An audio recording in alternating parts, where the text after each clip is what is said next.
നമസ്കാരം. ജാതക കഥകളിലെ 96-ാമത്തെ കഥ ഭാഗ്യമുള്ള തുമ്മൽ. ബ്രഹ്മദത്തൻ വാരണസിയിലെ രാജാവാണ്. അദ്ദേഹത്തിന് ആൺമക്കൾ ഉണ്ടായിരുന്നില്ല. ഒരു മകൾ മാത്രമേ ഉള്ളൂ. ഒരു അനന്തരവനുമുണ്ട്. അവർ രണ്ടുപേരും ഒരുമിച്ചാണ് വളർന്നത്. അങ്ങനെ വളർന്നു വന്ന അവർ ക്രമേണ പ്രേമബദ്ധരായി. രാജാവ് ഇതേക്കുറിച്ച് അറിഞ്ഞു. അദ്ദേഹത്തിന് അതിൽ വിരോധമൊന്നും തോന്നിയില്ല. അദ്ദേഹം മന്ത്രിമാരെ വിളിച്ചു പറഞ്ഞു, എൻ്റെ അനന്തരവനാണ് അടുത്ത രാജ്യാവകാശി. ഞാൻ എൻ്റെ മകളെ അവന് നൽകുകയാണ്. അങ്ങനെ അവൻ അടുത്ത രാജാവാകും, അവൾ റാണിയും. എങ്കിലും രാജാവ് വീണ്ടും അതേക്കുറിച്ച് ആലോചിച്ചു. അപ്പോൾ അദ്ദേഹത്തിന് പുതിയൊരു തോന്നലുണ്ടായി. അനന്തരവൻ സ്വന്തം മകനെ പോലെയാണ്. അവൻ മറ്റേതെങ്കിലും രാജ്യത്തെ രാജകുമാരിയെ വിവാഹം ചെയ്താൽ അതാണ് നല്ലത്. മകളെയും ഏതെങ്കിലും അയൽ രാജാവിനെ കൊണ്ട് വിവാഹം കഴിപ്പിക്കാം.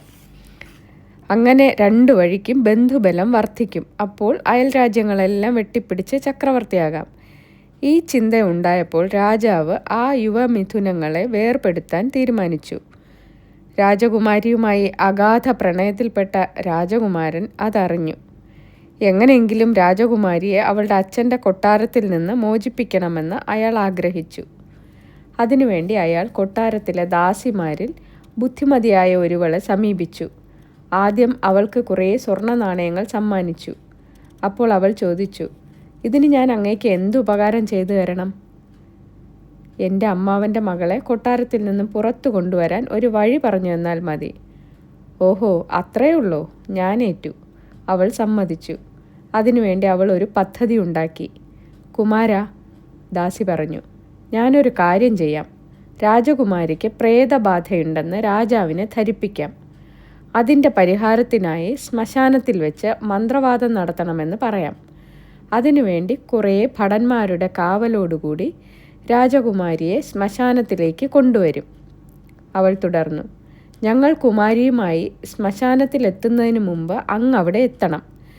കയ്യിൽ കുറച്ച് കുരുമുളക് പൊടിയും കരുതിയിരിക്കണം. ഒരു വണ്ടി കൊണ്ടുവന്ന് ആരും കാണാതെ ശ്മശാനത്തിൻ്റെ പൊന്തക്കാടുകൾക്ക് പിറകിൽ ഒളിപ്പിച്ചു നിർത്തുകയും വേണം. എന്നിട്ടങ്ങ് വേഷം മാറി ശവം പോലെ കിടക്കണം. ഞങ്ങൾ അവിടെ എത്തുമ്പോൾ ആ ശവത്തിന് മുകളിൽ കരിമ്പടം വിരിച്ച് രാജകുമാരിയെ കിടത്തി മന്ത്രവാദത്തിന് ഒരുങ്ങാം. അപ്പോൾ അങ്ങ് കുരുമുളക് പൊടി ഉപയോഗിച്ച് തുമ്മണം. തുമ്മൽ കേട്ടാലുടൻ പ്രേതം പ്രേതം എന്ന് വിളിച്ച് അലറിക്കൊണ്ട് ഞങ്ങൾ പേടിച്ചതുപോലെ ഓടിപ്പോകും.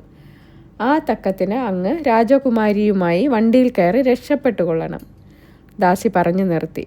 കൊള്ളാം, നല്ല പരിപാടി. രാജകുമാരൻ അവളെ അഭിനന്ദിച്ചു. ദാസി ഉടനെ കൊട്ടാരത്തിലെത്തി കാര്യങ്ങളെല്ലാം രാജകുമാരിയോട് പറഞ്ഞു സമ്മതം വാങ്ങി. എന്നിട്ട് രാജകുമാരിക്ക് പ്രേതബാധയാണെന്ന് രാജാവിനെ അറിയിച്ചു. പരിഹാര നിർദ്ദേശവും ബോധ്യപ്പെടുത്തി. അതിന് രാജാവ് സമ്മതം നൽകി. അങ്ങനെ രാജകുമാരിയെ ശ്മശാനത്തിലേക്ക് കൊണ്ടുപോയി. കാവലിനായി കുറേ ഭടന്മാരുമുണ്ട്. അവരോട് ദാസി പറഞ്ഞു, ശ്മശാനത്തിൽ കാണുന്ന ഏതെങ്കിലും ഒരു ശവത്തിൻ്റെ പുറത്ത് കരിമ്പടം വിരിച്ച് അതിലാണ് കുമാരിയെ കിടത്തുന്നത്. അപ്പോൾ ശവം തുമ്മിയേക്കും. തുമ്മിയാലുടൻ പ്രേതം എഴുന്നേറ്റ് തൊട്ടടുത്തുള്ള ആളെ പിടിക്കും. അതോടെ ആളിൻ്റെ കഥ കഴിയും. അതുകൊണ്ട് സൂക്ഷിച്ചു വേണം നിൽക്കാൻ. അത് കേട്ട് ഭടന്മാർ ഒന്ന് പേടിച്ചു. അവർ കുമാരിയെയും കൊണ്ട് ശ്മശാനത്തിലെത്തി.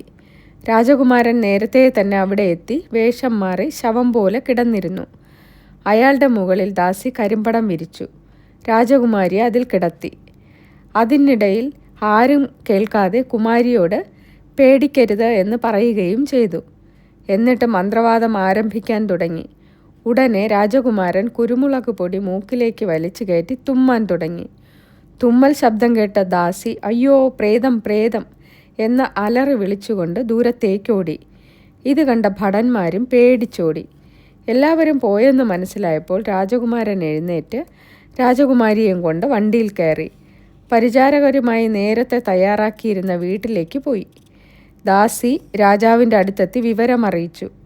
സ്വന്തം അനന്തരവൻ തന്നെയാണ് മകളെയും കൊണ്ട് പോയതെന്നറിഞ്ഞപ്പോൾ രാജാവ് പറഞ്ഞു, നന്നായി, ചൂടുള്ള കഞ്ഞിയിലെ നെയ്യ് പോലെ പരസ്പരം ലയിച്ചവരാണവർ.